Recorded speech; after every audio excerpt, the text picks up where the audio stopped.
Here with more details on the arrest, Bill Essayli, U.S. Attorney for the Central District of California, who joins us exclusively tonight.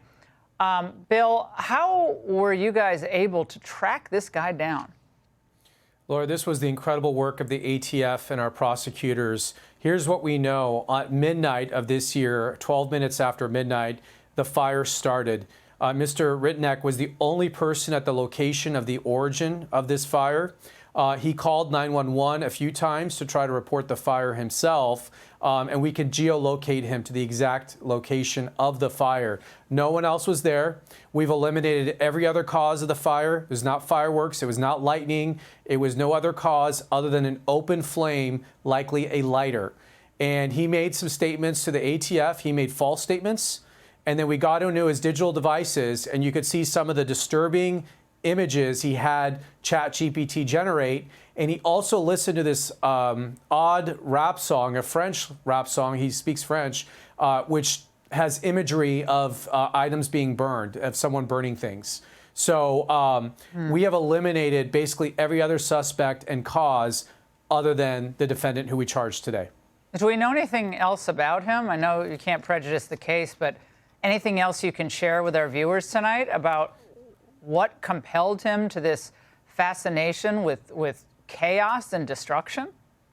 Yeah, I can't get too much into the motive, Laura, but I will tell you, he was very familiar with this area. He used to live in this neighborhood. He is an Uber driver. He had just dropped someone off in that neighborhood.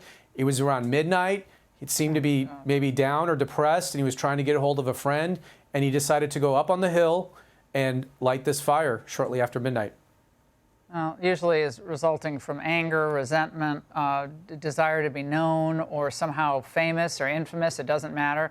But when we think about the complete devastation of the area, it looks like a nuclear bomb was dropped on the Palisades. Yeah. And a lot of people are never going to rebuild, being bought up by private equity, Chinese buyers coming in and buying those lots. Now, he went back to the scene. He fled the scene after calling 911. But then I understand he went back to the scene. Can you tell us any more about that?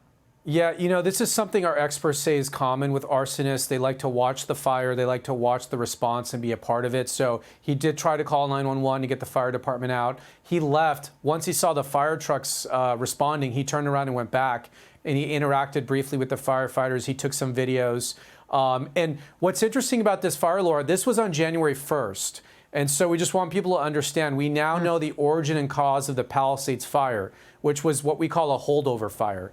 And the fire basically was suppressed by the fire department. They did their best to put it out, but it went underground into the dense vegetation and the root structure of the foliage there. So a week later, the winds picked up and it reignited the embers that were still burning underground.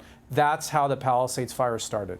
So the embers to the explosion of flames everywhere. It's unbelievable. Bill, you've had quite an experience out there in L.A. from the riots now to this investigation. Keep up the great work, Bill Essayli. We appreciate you. Hi, everyone. I'm Brian Kilmeade. I want you to do me a favor. I want you to click to subscribe to the Fox News YouTube page. This is the only way that I know for sure that you're not going to miss any great commentary, any great news bites, any great interviews coming your way on Fox. You can get it all here on YouTube. So subscribe right now.